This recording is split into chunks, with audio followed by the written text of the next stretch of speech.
Greetings, Internet surfers. It's the Amazing Flec. I'm very excited about this video today, and so is Lucy apparently, because Lucy and I are going to teach you how to do the butterfly. The butterfly is a basic technique in the art of contact juggling. I feel qualified to teach you the basics of contact juggling because I've been contact juggling for over 20 years now. Now I've taken some breaks, so don't worry.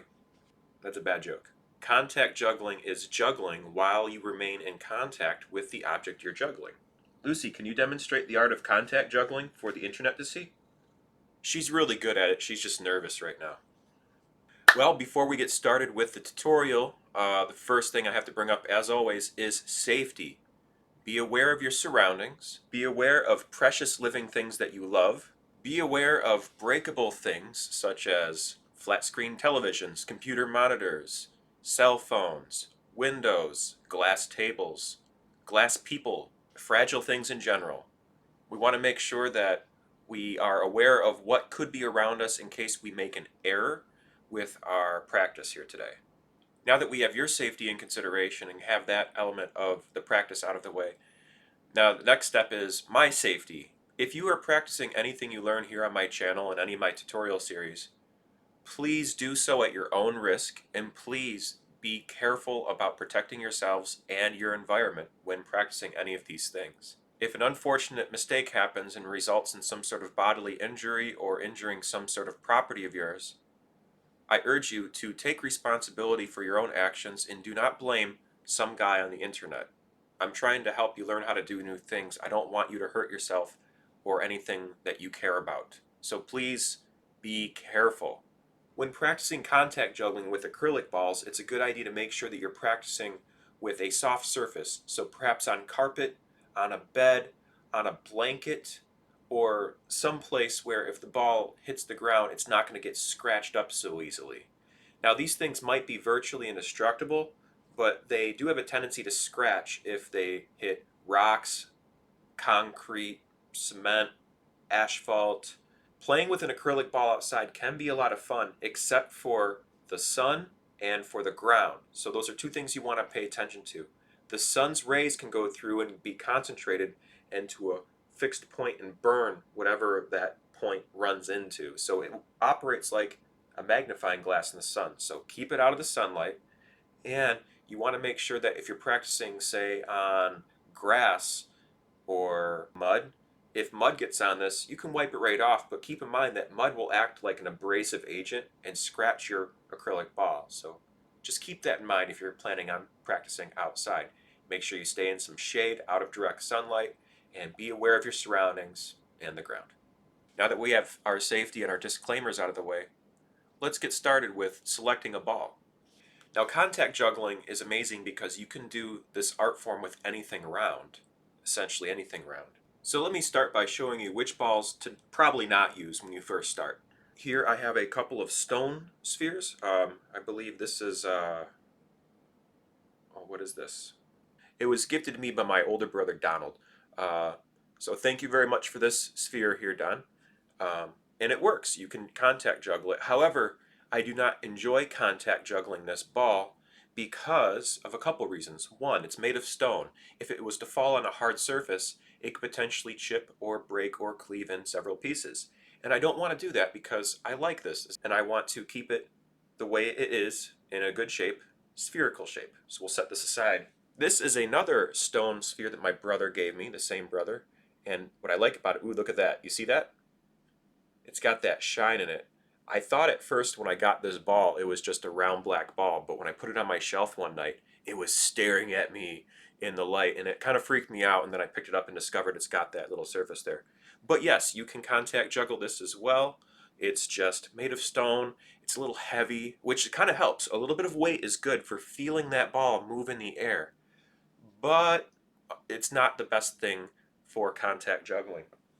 Some other options, which can be this, it's kind of a foam bouncy ball, extra large bouncy ball. I got 3 of these for bounce juggling, and I thought that the nice bright colors would work out good for a clowny character I was doing for a kid's party. So these work just fine for contact juggling, although I like to stay away from them because you can see them rolling, and it takes away a little bit of that magical element of a magical clear bubble floating through the air as your hand caresses it. Is it pushing the ball or is the ball pulling your hand? We don't know. And now that takes that away when you can see the ball moving like that. Or perhaps even for this video I could use these so you can see how things work. Or in future videos so you can see how isolations work. Like that doesn't look very magical, does it? Because you can see it moving around. However, if you were to do that with acrylic ball, you can't see the ball rolling around as much, so it makes it look like it's floating or hovering. Pretty cool stuff. We'll do that in another video. But these foam balls are a bit too light and probably not the best thing to learn on if you're just starting out. Now let me show you which balls are ideal to use to contact juggle. Many people prefer acrylic spheres. Acrylic spheres are wonderful. They're the perfect thing actually to contact juggle with for a lot of different reasons. One of the biggest reasons is you get to maintain that illusion of that crystal ball moving through the air. Another really, really good reason is because they're virtually indestructible. Now I say virtually indestructible because they're kind of hard to break by accident, but if you're trying hard enough, I believe in you. I think you could do it. But why would you want to ruin something so beautiful? Warning, keep these acrylic and glass and crystal balls out of direct sunlight. Please keep your spheres inside of a pouch, an old sock, covered with a bandana or something. Just make sure they're not left out on a seat of a car or on a bookshelf or on a kitchen table where light can pour in and potentially set whatever it's sitting on fire or damage it with the sun's rays. Another thing that a lot of contact jugglers like to use, especially when it comes to performing or practicing new tricks outside and on pavement, is a silicone ball. Silicone are really nice because incredibly durable, lightweight, they're soft so they don't hurt as much if you make a mistake, and they're available somewhere on the internet. When I first learned how to contact juggle, I was 15 at the Michigan Renaissance Festival, hanging out near the joust field, and there was a gentleman who spent time to talk to me and set aside time when he could have been talking to a bunch of these pretty ladies that were trying to chat him up. And he spent time with an awkward 15-year-old teenage kid who was really interested in what he was doing and was begging him to show him how to do that. And that awkward 15-year-old kid naturally was me. And he taught me with Chinese medicine balls. This is what I started with. This is what I learned how to contact juggle with. So they work just fine. Even with the chime inside, there might be a slight ripple in the air, like of energy, because there's a little bit off-centered element to having the chime inside. But they work just fine, and they sound magical. Now the advantage to these is that the smaller size, they'll make you be a little more precise with your movements, and there's more weight to them. Whenever you have more weight when you're doing the butterfly, you can feel the ball more, and you can sculpt it in the air. It's one of those things you might understand once you start this process of moving forward. But we're still selecting a ball. Other options can include billiard balls or lacrosse balls, or pretty much anything within 2 to 4 inches in diameter that isn't too fragile or likely to get damaged by accidental dropping. At the time I was learning, it was difficult for me because I suppose I didn't have good exercises to do in order to build me up into learning how to do that. I don't know, maybe I'm all over the place. But anyways, I went home. I had a copy of The Labyrinth with David Bowie in it, and the copy was on VHS. So I put it into my old VHS VCR and pushed play, and I fast forwarded it because you had to do that. You had to wait for the actual film to fast forward. Back in my day! Fast forwarded to the scene where David Bowie transforms from the owl into David Bowie, and he tells Sarah, it's a crystal, nothing more. And he spins the ball over the tips of his fingers back and forth. Fun fact, that was actually performed by a fellow named Michael Motion.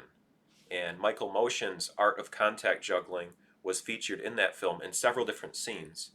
And David Bowie was a stand-in where he stood there and then Michael Motion's hands came up and did the magical motions of the contact juggling.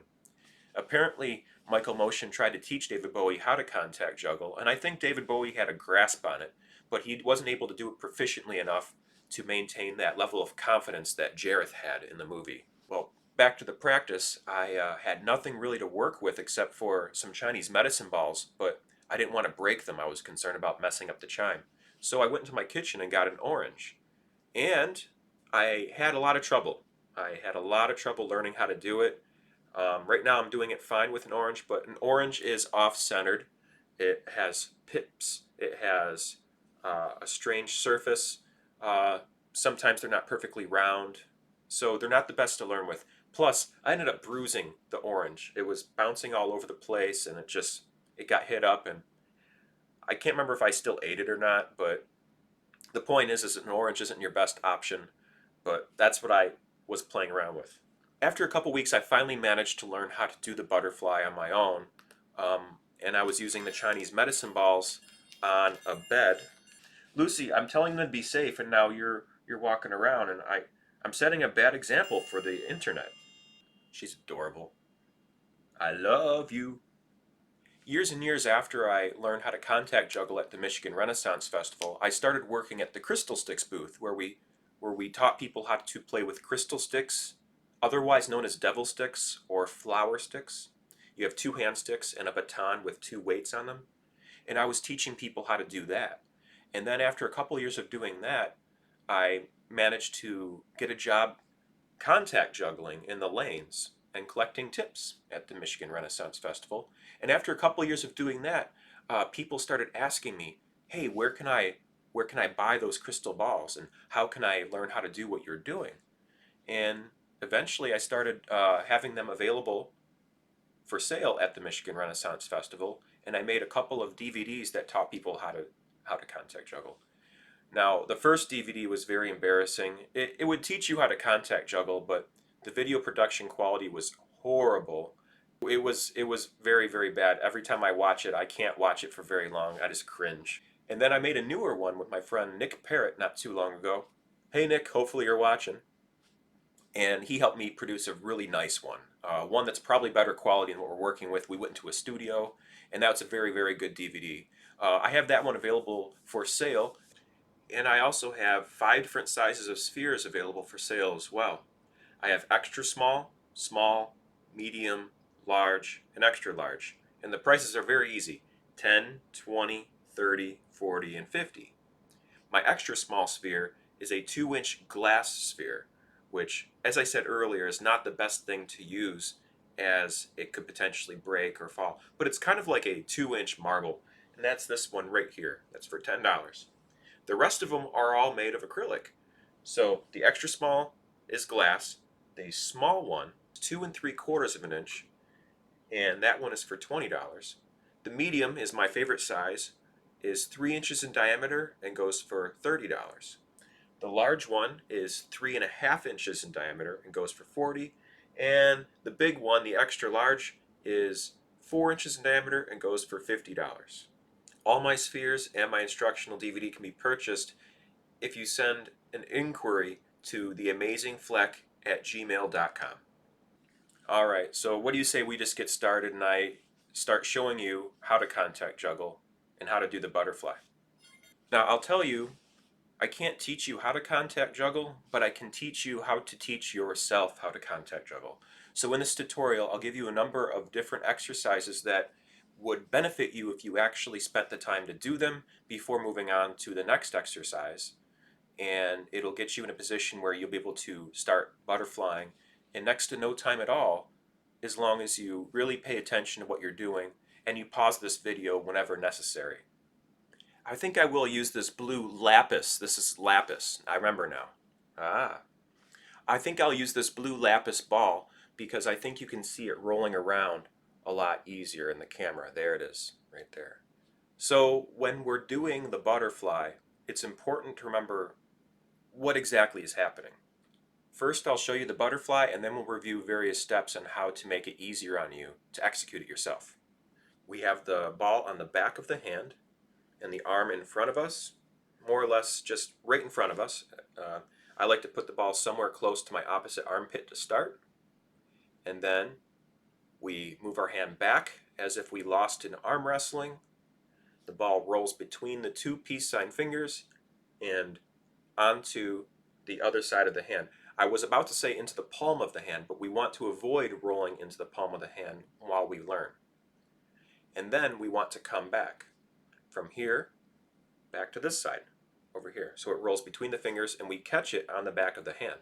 So we want to avoid moving it back here like that's uncomfortable. We want to just kind of move the hand out and extend it almost in front of us. So it's like my hand's just in front of me, it's natural. I don't feel like I'm contorting in a weird way. It goes from here all the way to there and back. So we'll call this butterfly over, butterfly back. Butterfly over, butterfly back. Now let's break this down in the easiest way I know how to teach it. The first thing we want to do is hold our hand out nice and flat and put the ball on the cradle. The cradle in this case is your pointer finger and your middle finger, just like that.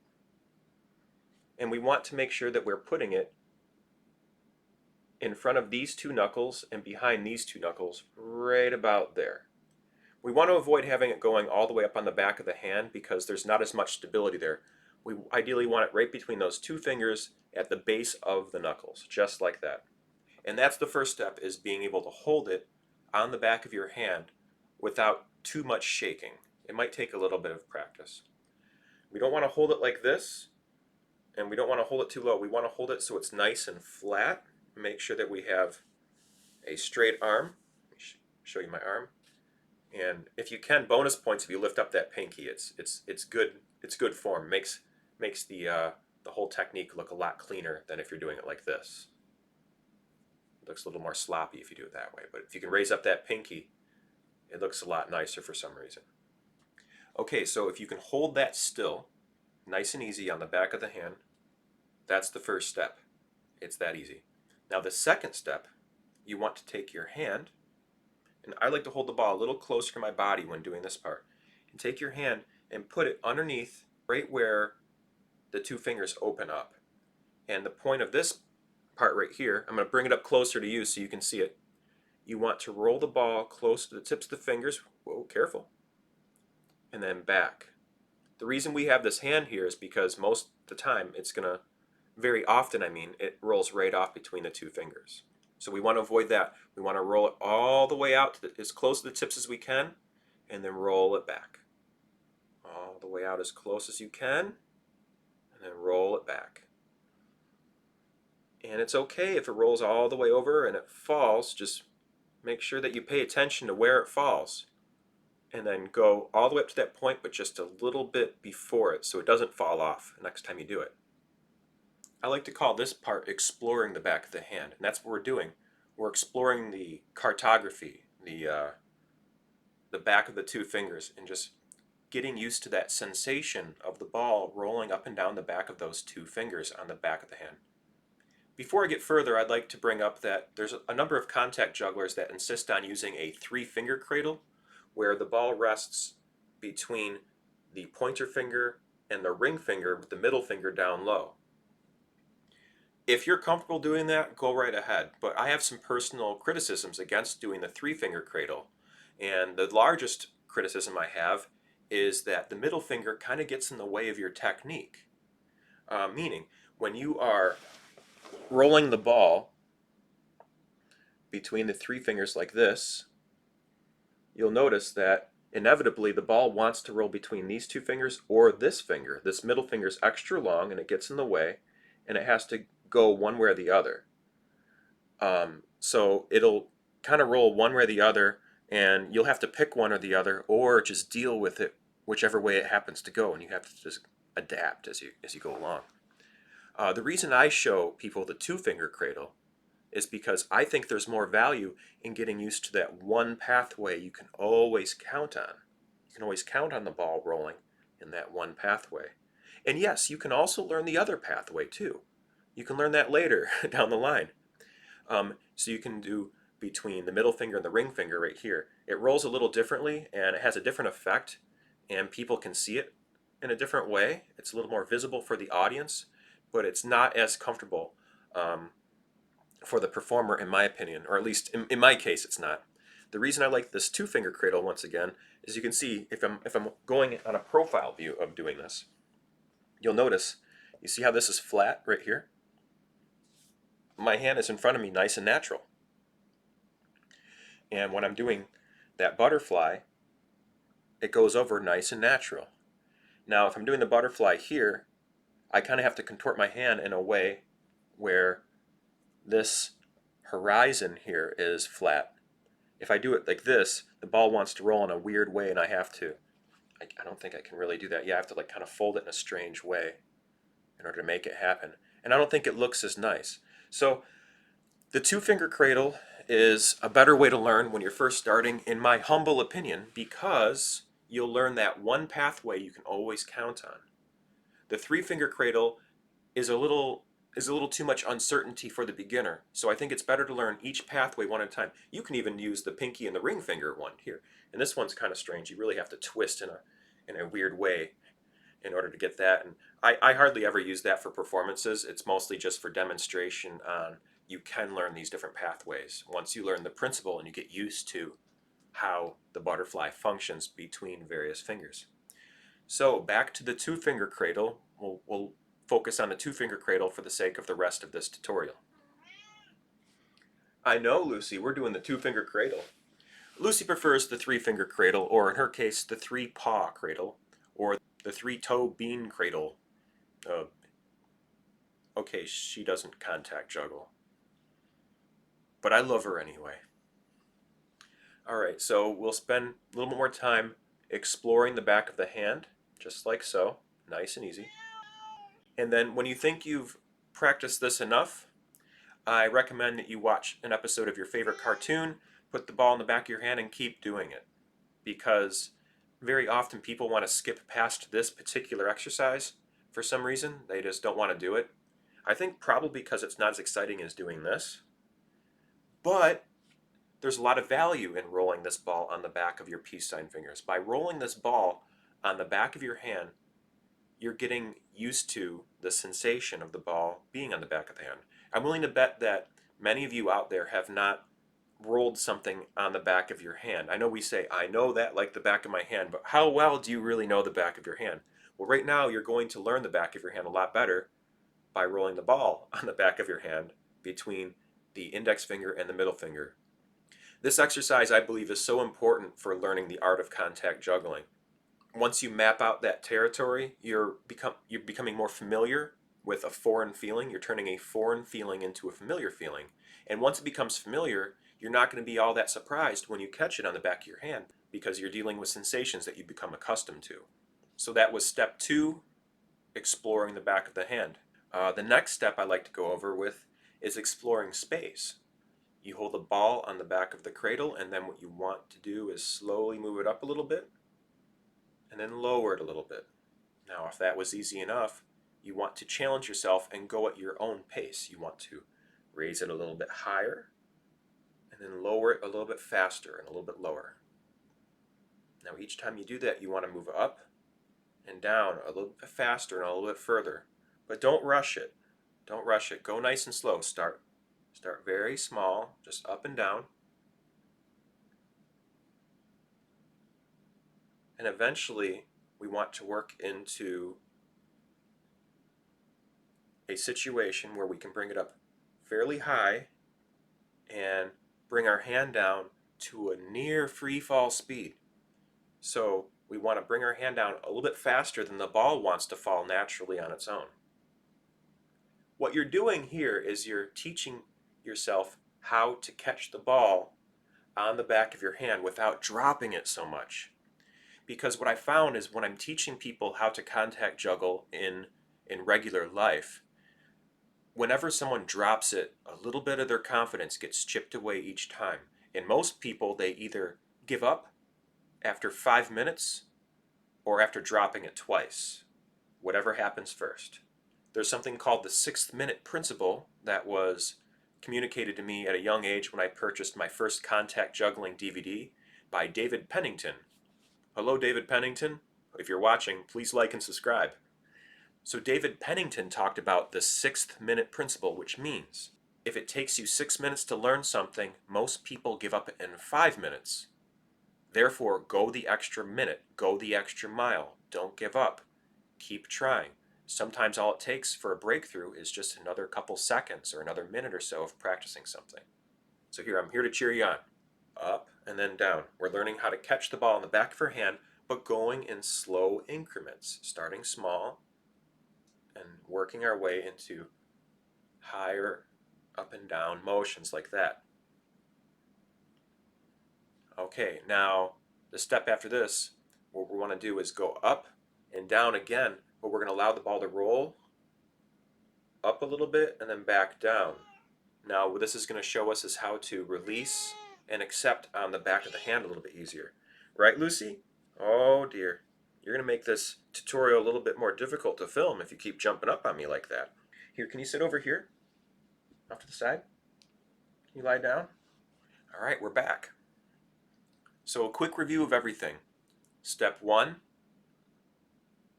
hold on the back of the fingers. Step 2, slowly explore with another hand to support in case it rolls off. And you keep doing this exploration until you become familiar with it on the back of the hand. Don't try going this fast. I'm doing it this fast because I've done this long enough that I'm comfortable doing it like this. You want to slowly explore. The slower you roll this, the faster you will learn. Turn a foreign feeling into a familiar feeling. Step 3, bring it up and drop. Exploring space. Step 3, bring it up and drop. Bring it up a little higher and drop a little faster each time. Every time you do that. A little higher, a little faster. Step 4, same thing. Explore space with a slight roll. So we're going to allow it to roll the tips of the fingers and then come right back down on the back of the hand. This is going to allow you to get comfortable with the idea of rolling it off the hand and catching it back on the back of the hand. Because the front of the hand we're a lot more functional with. We're more used to using the front of our hand. So to practice this on this side of your hand is going to be a lot easier for you of rolling between those fingers back and forth than doing it on the back of your hand. That's to be expected. So far so good? You hanging in there? Remember to pause this video at any point if you need to and spend some time working on those exercises before you move on to the next step for best results. Lucy, I can't teach when you're doing this. You're too cute. I don't know what I'm going to do here. All right, I'll switch to a softer ball. That way when it drops, it's not going to hurt my cat. She's purring when I drop this one on her. It's super soft and squishy. I'm not abusing my animal. All right, and this will actually help. You'll be able to see the ball moving around a lot easier for this next step. All right, you affectionate little carnivore you. Now we're going to attempt to actually perform the butterfly or the windshield wiper maneuver. And we're going to take our hand in front of us, put it right in front of our body, not so much in the middle, but put the hand close to the opposite armpit. Place the ball on top. And I'm going to try to show you in slow motion. I can't do the butterfly in slow motion, so I'll use this hand to assist. What I'm going to do is keep my wrist and forearm straight, keep my fingers straight, and I'm going to imagine my hand pushing straight through the ball. Just pushing straight through the ball. And if I push it fast enough and with enough force, it'll cause the ball to roll up the fingers like this. Now often what many people want to do is they want to twist their hand and try catching it or grabbing it really quick. And that's not what we want to do. We want to ignore our instincts and end up pushing straight through, all the way through, and allow the ball to roll onto the front of the hand. So once again, we want to push the ball, and if you're doing it right, it's going to feel like it's stuck on the back of your hand. But if you push faster and harder through it, it will roll, not just over the tips, but between the two fingers and onto the front of the hand, like that. So I'll show you at regular speed now. Push straight through, and you want to take advantage of that arc motion. You don't want to just go in a straight line or up like that and catch up here. You don't want to grab either. You want to keep the hand all the way open. This is not a good technique, because then it'll look like this when you're trying to contact juggle. And that doesn't look as fancy as going all the way out and all the way back, and making sure you're keeping a good symmetry with your motion like that. So put it in the back of your hand, keep it down low so you have enough of a room to make momentum to push the ball all the way through. And this is the first half of the maneuver. So if you made it this far and you managed to do this first maneuver, pat yourself on the back, give yourselves a thumbs up, throw me a thumbs up on this video, maybe subscribe at this point if you're still with me. It only helps me out, and if I can help you out and you can help me out, then hey, thumbs up all around, right? Anyway, so now the next thing you want to do is take the hand, keep it down low, because once again, we need more momentum. We need that momentum to push it up. You're going to push the ball up like this, and it's going to feel stuck. It's going to feel like you're doing this if you're doing it right. It's going to feel like you're just slamming the ball down. But if you allow your fingers to separate like this, and you push up and through, the ball should, if you push up and through, the ball should roll between the fingers. And if you push down, you'll be able to catch it on the back of the fingers because of all those exercises we did earlier, that up and down motion. It'll be a feeling you're more familiar with if you do those exercises I showed you earlier. So push through and then catch on the back of the hand. Nice and slow motion. It's going to go up like this, and then about this point it'll start rolling, and then you'll catch on the back of the hand, just like so. This technique of rolling it from the front of the hand to the back of the hand is a part where a lot of people end up making mistakes and dropping it. Don't let the drops discourage you. It's going to be something that's going to happen quite a bit. You're going to drop, and you're going to drop a lot, unless you don't drop a lot and you're lucky and you're what we call a natural. And if you're a natural, then you're great, good for you. But most of us, myself included, I dropped it so many times. It took me about 2 weeks of practicing to catch in the back of the hand without good direction. I was self-teaching myself, and I was just like a kid with ADD, like throwing the ball around. Look what I can do, Mom, kind of stuff, If you do these techniques, I found that a lot of the people I teach in person, if they do the techniques and they follow the techniques and they pay attention to the sensations and they find a way to connect with the sensations, and it starts with this. Find a way to connect with that sensation. You'll know what to expect before it rolls there. And it makes the whole process of the butterfly or the windshield wiper a lot easier. Now, it's ideal that you keep your elbow in one spot. When you're first learning, you might be a little bit all over the place and doing this kind of stuff where your elbow's moving around, and that's fine. You want to make sure that you have a long-term goal of keeping your elbow in one spot. So when you're going back and forth, your elbow stays in one area, and you can function off of your elbow's location rather than using your elbow to correct mistakes all the time. Move off of your elbow, and you can move your elbow anywhere you like and move off of your elbow, and it gives you a lot more freedom for dancing and moving around, and it makes it a lot more fun when you're more free to move the way you like to move. So here's a quick review. Step 1, hold the ball in stillness on the back of your hand in the 2-finger cradle. Step 2, explore the back of the hand by rolling it up and down the backs of the fingers. Step 3, explore space up and down in slow increments, going up really slow and down slow, and each time going up a little bit higher and down a little bit faster until you can come to a near free fall speed. And this will enable you to be able to catch it on the back of your hand a lot easier. Step 4, doing this but with a little roll, so it rolls up and down on the back of the fingers while still staying in contact. Step 5, proper form. Place the ball near the opposite armpit on the back of the hand. Whichever hand you're using is okay.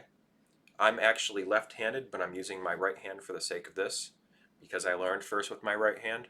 Some people learn better with their offhand. If you're having trouble learning with one hand, switch to the other one. Hold the ball in the back of the hand and push straight through the ball. Just push straight through it, making sure you keep a nice arc as you go through. Push straight through. Keep the fingers open. Don't bend the fingers. Don't try to grab it. Just push through and allow the ball to roll right into your palm.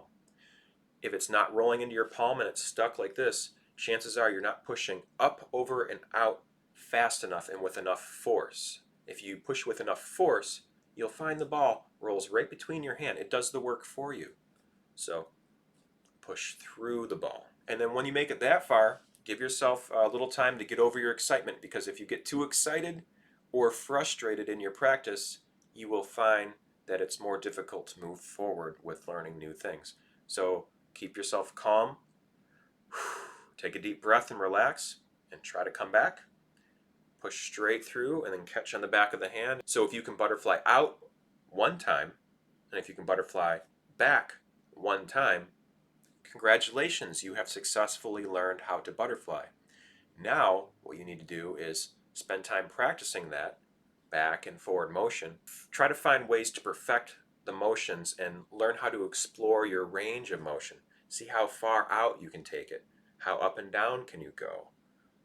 How much can you fold your hand in space while doing it? Challenge yourself to explore the range of motions and whatever abilities you have, and just have fun with it. Put on some music and try to hit some beats. Go to a beat. It's a lot of fun if you can hit the beats to the music. Well, there we have it. This is the butterfly in motion. I hope that this video wasn't too long, and I hope that it provided enough information to help you in your journey of learning how to butterfly and didn't give you too much stuff to overwhelm you. Thank you very much for watching. If you liked this tutorial video, you might like to see what else I come out with. Every Sunday I put out another tutorial on something to do with the circus and the flow arts here on this channel. So make sure you subscribe and like the videos that you like. Well, from the Amazing Flec and Lucy the cat, my manager, we'd like to thank you once again for stopping by, and as always, remember to keep safe, be well, stay humble, and peace.